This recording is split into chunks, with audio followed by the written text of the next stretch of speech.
the Atlanta Hawks, who are a winner lock.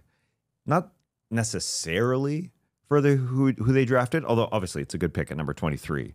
But business lock, at least. A business lock, for sure. They traded the number 13 pick to the Pelicans for the 23 pick and an unprotected 2026 first-round pick, which is the most favorable of New Orleans and Milwaukee.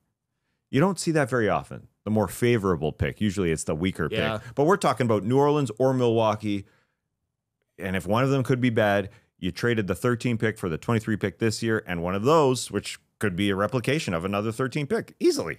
Could be higher. Oh, definitely. I mean, one of those teams could be bad. Everybody's looking at New Orleans as the team who would most likely give up a top 5 pick if things went poorly. You know, who knows if Zion's able to play. They've made some weird moves. We are going to get to them in the surprises portion of today's show. Yes. Absolutely. But I don't think it's completely out of the realm of possibility that the Bucks are the ones who are for that pick. Lillard is going to be missing the majority of the season, if not all of the season. So it would have to be kind of like a San Antonio Spurs, David Robinson goes down. So then they can tank things out and get the pick. And you know, if Giannis were to get hit. Almost. I mean, a Kyle Kuzma-led team I don't think would be getting out of the lottery, but that would require Giannis going down. Nonetheless, the Hawks get 2 looks at it, right? The Pelicans, which is more likely, maybe the Bucks happens, all to just be able to trade down 10 spots and get a guy that they could have maybe taken at 13 in Asa Newell, who has Atlanta ties, played at University of Georgia, and now will be playing here in Atlanta. Pretty cool. Good stuff, I think, for the Hawks to offset the pick that they owe to the Spurs next season. It's like, Hawks are not tanking right now, right? No, sir. They made the trade for Porzingis. They had the number 1 draft pick last year. Trae Young is sticking around. They're still trying to win, and now they have a chance at getting a lottery pick next year. Onsi Saleh has been in the job for like a month and a half at this point, and he's made 2 great trades, in my opinion. Yeah, we talked about the Kristaps Porzingis deal and wondered how much of a risk this is for the Atlanta Hawks, or that was for the Atlanta Hawks, giving up the number 22 pick for Kristaps Porzingis. We got to be clear.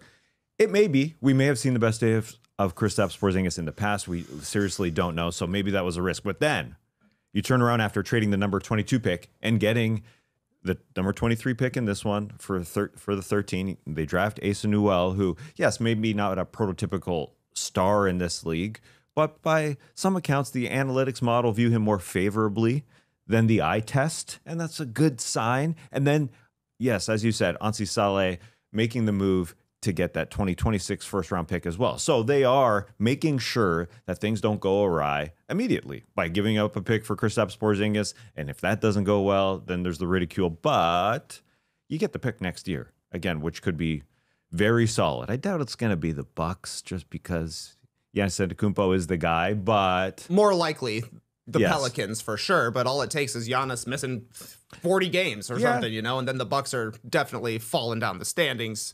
Either way, betting against the Pelicans right now is probably a smart move for Atlanta. It sure is. Yeah, which we'll get to. But Asa Newell, again, as you said, sort of a local guy at 6'9". It makes sense that he could be part of the Atlanta Hawks path, you know, giving him a couple years to get better. And yes, kudos to Onsi Saleh and the new hires there. And Brian Graham, Pierre Dinwiddie made something happen here. So kudos to them. Hawks are going to need to be looking for another ball handler, I think, off the bench probably. Like LeVert is a free agent, I believe. Maybe they find a good deal for him to come back for a little bit cheaper. But right now, if Trae Young were to miss any sort of time, there's not necessarily somebody to take the reins and lead the offense. Like Jalen Johnson can be a good creator. I think he's better out of like the short roll and making plays off of Trae Young. Daniels is really erratic as a playmaker. Yeah. Sometimes he makes beautiful passes. You're not necessarily confident when he's driving into the lane to shoot floaters. It's just very up and down with him. So I think that'll be the next area to address. Somebody else who can take backup point guard minutes for Atlanta here. Yeah, that's a very good point. I'm looking forward to see what they do because it would be great to see Jalen Johnson on the floor because he does so much on the floor. Yep. Would be good to see Kobe Buffkin in a backup role. He was banged up last year too, right? Yeah, they seem to have enough guys to handle the ball if Dyson Daniels kind of takes a few steps down on the pecking order in terms of ball handling, then we're seeing some things. And Zachary Risache obviously having that as well. There's a lot of guys there looking forward to seeing what the Hawks become, even here in 25-26.